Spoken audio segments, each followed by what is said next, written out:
Yo. Yo. Uh, Welcome. Thank you for taking some time.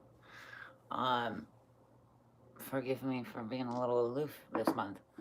But we're all going through our own little tunnels. And I'm always learning new ways to communicate what it is I think that I'm feeling or seeing. Um, when I do feel like it needs to be finessed, I suppose. So, bear with me, we're all growing. The last moon was a moon in Taurus, aligned with Uranus and very much collective energy. This moon is a full moon, not a new moon, is a full moon in, well, interesting. I've found, I get a lot of social media things that'll say one thing and what, that's not how I read. There's various websites that take data from NASA and show you where the planets can be aligned, or are at any given time. And I have found that at the peak hours of the moon, that it is more closely in houses of Scorpio, but in a very mature Scorpio. So we had a maturation in Taurus, and now I think we have a deeper understanding of that maturation. Um, Although because of the Sagittarius, it's very much a philosopher. It's very much kind of a know-it-all, and I think that can be when you've almost matured too fast. Like the oldest sibling that's raised their young ones can often be like the most hard-headed. Um, and I think with what we've learned and with what we can continue to learn, given this deeper penetrating opportunity and intravenousness, we can outgrow those horns, and ideally grow back better ones.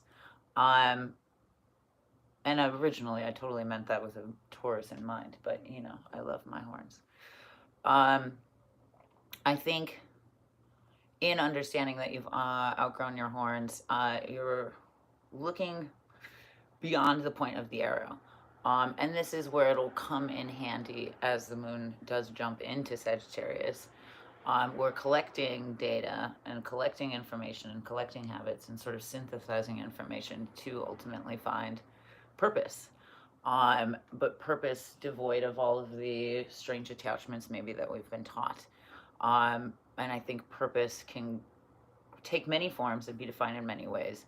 But something that came up for me was a capacity for perseverance or inner power and finding your path in the ways that it is defined, in the ways that it is visualized or grasped, right?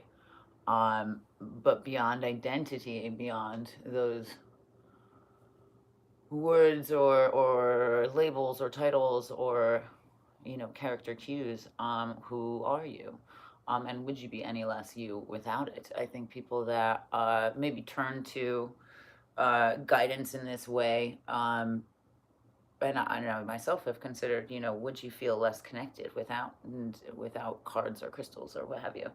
And no, ultimately they are tools to pass knowledge, right? And beyond titles or labels or perceptions. Perception, I think, is a great fear of many. Or being perceived, or being what feels wrongly perceived or inauthentic. Being perceiving yourself as wrong, and being your own unreliable narrator. But beyond that, actually, this is really funny. Or what it makes me think of. I saw something recently about an artist that uses like physics visual of light to render images, and light in that context would be like two cones, like conical figures of rays of light, in the present moment being where those cones interfere. And I read something in the history of this strange city, that was very much about a vampire in Lakeview, and somebody who had reportedly and been documented in a newspaper as being able to see spirits in them existing as bubbles and light and these cone figures in a dimensional space would look like cones. So some of us ain't crazy, dear. Some of us are just seeing things we cannot understand yet. And like I said, always striving to be able to communicate uh, effectively. Um, Beyond that, I think what you define yourself as, uh, if we've defined purpose and we're defining ourselves, um, can be more closely aligned with what fuels you and what inspires you or what elates you or fills you with bliss, rather than a lot of the categories that we've been given. Um, and ultimately, how do you move with that? And that is where we sort of find flow within our purpose. We find a clear path within our purpose, something believable, something seeable, something tangible to some degree. And I think in general, this small little window of time has given us a chance to learn how to write through our pain rather than of it or with it. And I myself have very much acknowledged the portals of time as allowing chapters to unfold or close, um, and what stories we choose to carry with us past points, um, which always does remain, but you do not always lead with the process when the product is fantastic. Um, but yada yada yada, we've outgrown our horns. The moon is very aligned with Jupiter and Venus and Uranus, and very collective energies and collective understandings, collective narratives, collective beliefs, which I think is very much, yes, what pulls people toward the Sagittarius understanding. But it gives me very much misfire, trigger happy, um, uh, uh, premature ejaculation, um, uh, uh, when you just there's an E somewhere in there. Um, and eager to please even. Um, I think as Mercury's been in retrograde and Mars has been moving slowly, all of those things also come from very vulnerable places where you're questioning value. Um, and so you're eager to please and eager to carry, and eager to show and prove rather than actually believe or have. And I think this is where we lose embodiment of what it is to feel connected and confuse that with ownership, um, in the many forms that it takes in a capitalistic society. Da, da, da, da, da, da, da, da. If I recall, the moon had some interesting energy with Pallas Athena, and I remember this being specifically interesting with the last moon as well. But I absolutely think that those planetary aspects are carrying and sharing resources and ideas and space and community and sharing wealth. And I think it is, begging for us to be in on that conversation.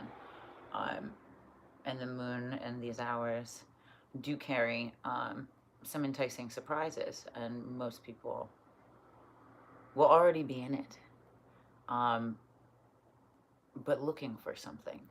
And I'm here to remind you that it is already present. It has been done before. The universe carries all of this information and ideas and possibilities. And I know that's hard to argue with, but that goes both ways. um, I think that will show up in a lot of ways, socially, economically, politically. But beyond whatever the world seems to define purpose as, whatever their perception of, whatever our fear of perceiving it is of purpose, what motivates, what inspires, what heats. I think Scorpio is still collecting, and not misfiring too early, but it's still synthesizing a lot of information, clarifying resources. And that's, I think, some important lifelines that will come in handy as Sagittarius unfolds for us and in the other world, because we will maybe have to put out more fires than we start. But alas, I ramble quite a bit. So we're going to pull some cards and see what the moon has to say while it is high in the sky. And we'll be even fuller later. And we'll continue to look full for a few days. As it does, but she's juicy. And she's looked full. I've noticed her a little more close when she calls.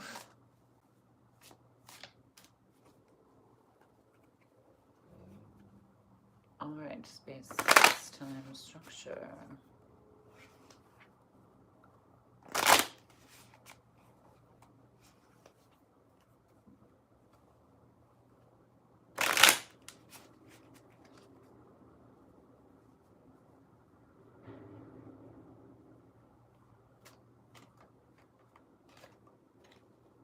Okay.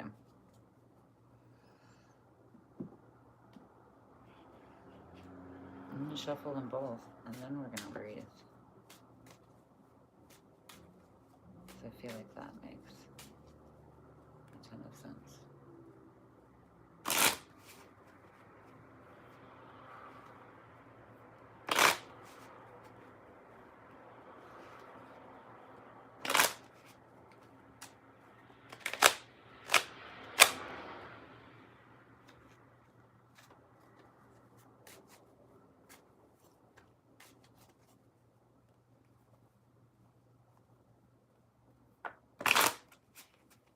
Space-time, keep my head together. Alright.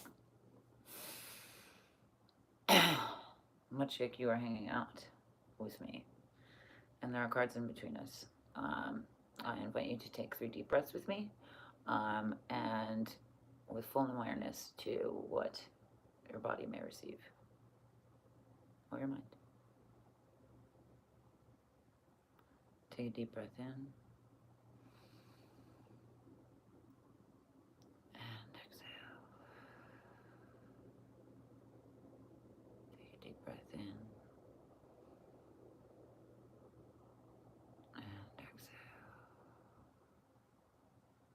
One last deep breath in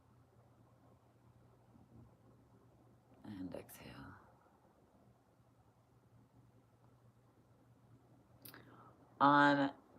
That's interesting. I feel a lot of tenderness and a lot of excitement and a lot of inspiration and ebbing and flowing. Receiving, and maybe that's overstimulating, but don't get trigger happy. You don't necessarily have to do anything about it. Sometimes you just have to enjoy the ride, enjoy the view, enjoy the process. So space-time, love, what say you? Oh, that's funny. Because actually, yeah, that was unintentional.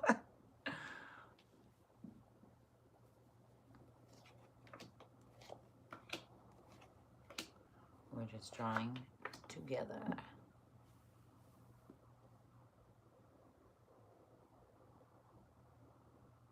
Well, bottom of both decks, because I'm pulling tarot and numbers, which is why I said space and time. Because I think one is space, and I think one place is time. Which is why I think the elites played with cards so much, but that's another conversation.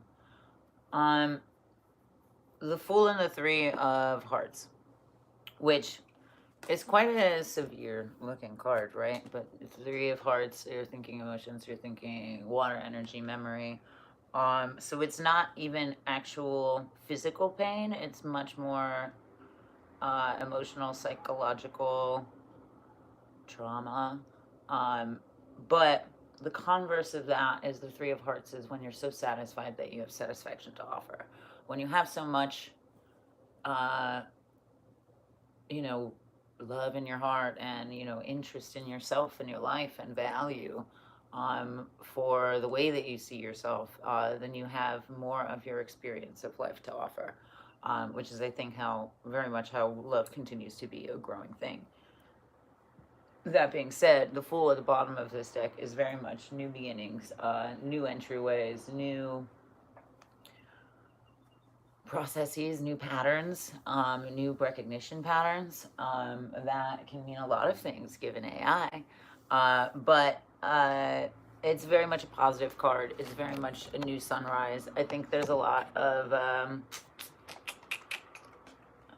I guess, stigma to the Fool, as in very literally foolish. But I think that's maybe more so because society thinks it's foolish to believe in yourself when you have a perfectly packaged, uh, perfectly placed on a shelf uh, doctrine of somebody or another, dogma of somebody or another. Um, and so it can be really intense. That journey in and of itself is a very unhinged one, but an exciting one. And that is very much what you make of the experience. I've absolutely had times where I've learned I could be very angry, or I can have the night of my life. And you usually should, I think it's usually helpful to opt for experience because it is very present. And experience is also free, uh, and what you make of it, in whatever way, shapes, and forms that is. I feel like oftentimes that's with people's hands too. With Three of Hearts, it's also kind of an offering. I think that's maybe why people are so grasping and so maybe physical. And with the summer coming up and all of like that touch and wantonness, really comes from a deep need to want to share and to want to be held themselves, or to want to be, touched or stroked themselves. And I know that doesn't necessarily make it permissible or anything, but it is a different side to the coin, a different form of understanding. Seven of Swords, Nine of Pentacles, Four of Cups. Well, with the Four of Cups, that intensity and exhilarating is still, and unhinged is very much there, but doesn't necessarily have to be unhinged. The Four of Cups is very intense, emotional energy. It's very much, like seeing all of your best memories flash before your eyes. But when you're outside of that moment, can be a lot like all of your worst fears and a lot of your worst anxieties, or a lot of your worst case scenarios.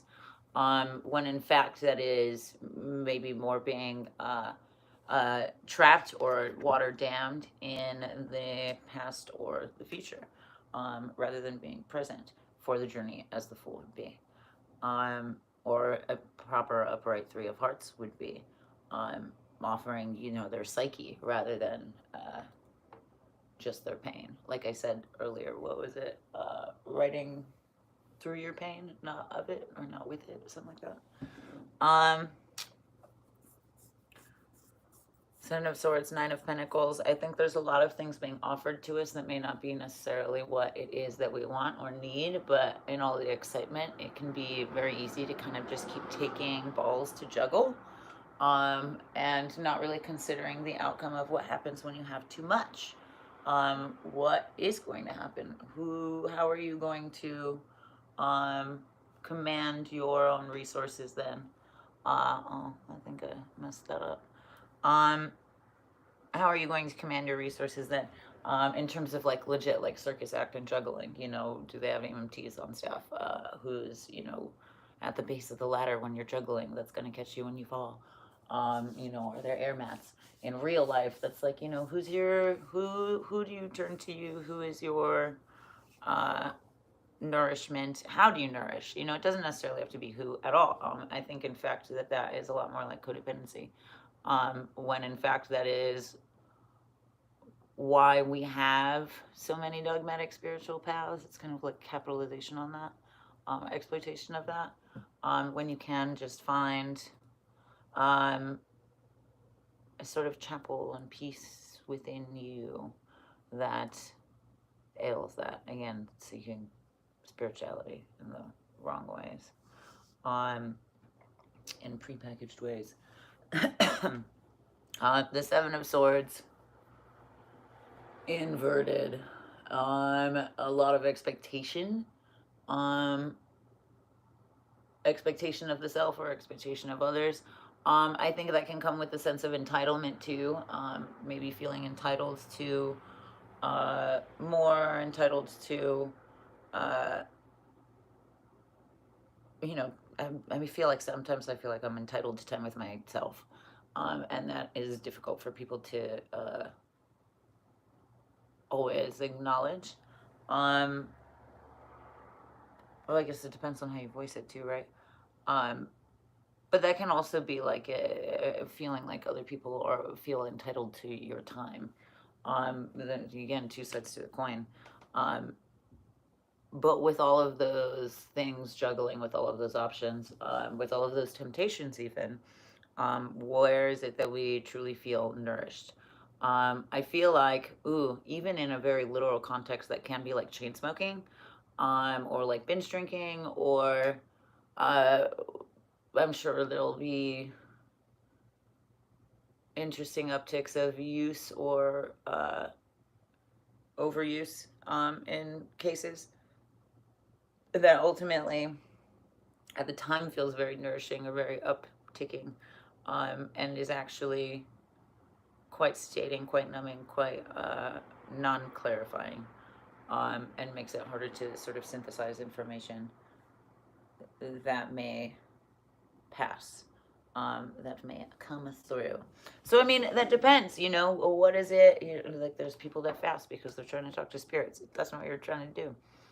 That's not for you. But there's people that just figure out different ways to balance how much they're taking on versus how much they're able to really deal with it or digest it or dig into it or what have you. Um, in scheduling, that can be difficult. In passion projects and hobbies. But when we do not dam up or timeline those things like due date it even, um, uh, deadline it, then we do open up time and we open up space and give time to those things that need that attention, which again comes with being present, being able to acknowledge that, being able to understand how and why you can dilate time and slow it down or speed it up with the things that you love or engaging with or truly indulge in engaging with, and can be present for. It's interesting. It's quite surprising. Sometimes I feel like I'm rambling, when in fact it has only been that couldn't be right. It has only been some small amount of time, and there's times that blow me away where time rushes by, or inflates and holds space. Um, but that comes with a little bit of relief of the pressure of deadlines or timelines and ability to be present, ability to put your phone away, ability to not live through a lens. And that's true of even anxiety. You know, what lens uh, engages and abides by that reality, and how do we take power back? That's not to say that it's not real. That is to say that there are always methods, that I think the body and the mind and the energy of uh, can help to encourage various states of healing without pharmaceuticals. I'll say that. As far as numbers, Jack of Clubs, Six of Clubs, Two of Hearts. Okay, interesting. I feel like, okay, we'll start with the Two of Hearts. I feel like for as intense and passionately as people are going to feel, rather than throw yourself into a relationship, or into a binding agreement, or into a contract, or into a mutual understanding, or into a, reflective vengeance. Uh, Understand where the root of that comes from. Understand what the motivation behind that is. And that is why we have the Three of Hearts. Does it come from, because, we've got the binary word parties. What is the root and what is the goal? what is the root and what is the perceived outcome, and how do we shift that? How do we change that? That's why I love asking people, like, okay, well, what's the ideal situation? What, can we envision the ideal outcome of this? Or where does this really come from? Why is this really triggering, et cetera, or why is this really so enticing, or what have you? And does it come from a pure place? In which case, we got root structure. Let's grow. Is the best place to be. But I think this will come with a lot of understanding how to love yourself before others. How to love your inside. How to love. How to show yourself love and understand that love is a renewable resource in you. And that always shines. And some may not believe that they are standing in light when they in fact are. Some may not be able to see their own, but ultimately is a beautiful path that people may choose to step into and choose to bask into and step out of, or choose to acknowledge, or choose to be blind to, or be afraid of, ultimately. But that does not change the fact that your ability to have love, give love, feel love, be love, and peace and joy exists because it reflects in you. And therefore there is a superfluous amount and plenty enough.